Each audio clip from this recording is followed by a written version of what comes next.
지난 연말 UAE 바라카의 원전의 일부 사업 운영권이 경쟁 회사인 프랑스 회사에 넘어간 소식이 알려지면서 한바탕 떠들썩했습니다. 또 UAE 원전의 장기 정비 계약이 수의 계약에서 경쟁 입찰로 바뀐 사실도 함께 알려지면서 팀 코리아 위기론도 불거졌는데요. 현재 우리나라와 영국 그리고 미국이 사업권을 두고 치열한 접전을 벌이고 있습니다. 이 결과가 이르면 다음 달 중 공개됩니다. 이러한 가운데 성윤모 산업통상자원부 장관이 UAE에서 바라카 원전을 비롯해서 고위 관계자들을 만나고 돌아왔습니다. 산업팀의 도혜민 기자와 자세한 내용들 살펴보도록 하겠습니다. 네, 도 기자. 이 성윤모 장관의 이번에 UAE의 이행은 어떤 차원이었습니까? 네, 성윤모 장관은 지난 12일부터 14일까지 UAE를 방문했습니다. 지난해 3월 문재인 대통령이 UAE를 방문한 데 따른 후속 방문으로 두 나라 간 경제협력 성과를 점검하고 현지 우리 기업 활동을 지원하는 차원이라고 산업부는 밝혔습니다. 하지만 UAE 바라카 원전의 장기 정비 계약건이 이르면 다음 달 중으로 발표가 되는 만큼 이번 원전 계약에 대한 지원 사격에 무게가 실리고 있습니다. 성윤모 장관은 취임 후 단독으로 해외를 찾은 것은 이번이 처음인데요. 그만큼 원전 정비 계약에 상당한 공을 들이고 있는 것으로 보입니다. 성 장관은 우선 칼둔 아부다비 행정청 장관을 만나서 바라카 원전 등 에너지 협력 방안을 논의했습니다. 바라카 원전의 건설, 운영, 정비 등 전 주기 분야에 대한 협력의 중요성을 강조하면서 이 장기 정비 계약에 우리 업체가 참여할 수 있도록 칼둔 장관의 지속적인 관심과 지원을 당부한 것으로 전해집니다.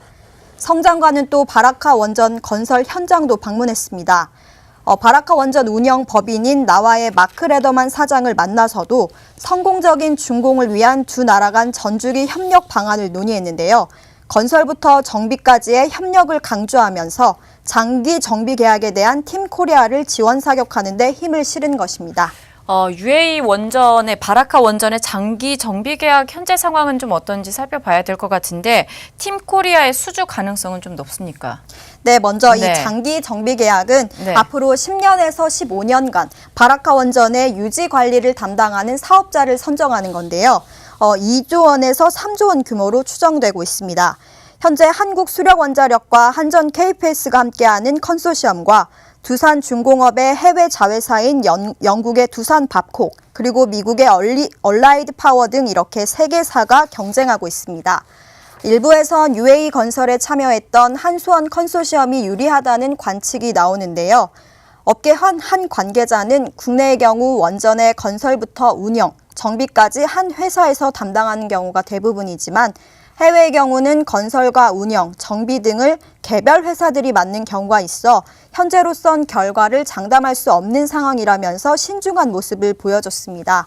이르면 다음 달 중 이 장기 정비 계약 결과가 발표되는데요. 현지 상황에 따라 일정은 얼마든지 바뀔 수 있는 상황입니다. 네, 아마도 팀 코리아의 선전을 기대를 해봐야 될 것 같습니다. 이런 와중에 국내에서는 또다시 탈원전 공방에 불이 붙고 있는 것 같습니다. 네, 맞습니다. 발단은 지난 11일 열린 원자력계 신년 인사회였습니다. 강연자로 나선 송영길 더불어민주당 의원이 신한울 3, 4호기의 건설 재개를 필요하다는 식의 발언을 하면서부터인데요. 이후 더불어민주당 기후변화 대응 및 에너지 전환 산업 육성 특위위원장을 맡고 있는 우원식 의원이 페이스북을 통해 공개적으로 반박하면서 정부 정책을 놓고 여당 내에서 분열하는 모습입니다. 송 의원도 15일 오전 페이스북에 장문의 글을 올렸는데요. 문재인 정부의 탈원전 정책에 동의한다면서도 신한울 3, 4호기 건설을 통한 에너지 믹스가 필요하다는 입장을 분명히 했습니다. 네, 팀 코리아가 밖에서는 이 계약 체결을 위해서 동분서주하는 동안에 안에서는 또다시 탈원전 공방이 불거지는 모습인데 아무쪼록 팀 코리아의 UAE 장기 정비 계약 수주 소식을 좀 기다려 보도록 하겠습니다. 지금까지 도혜민 기자였습니다.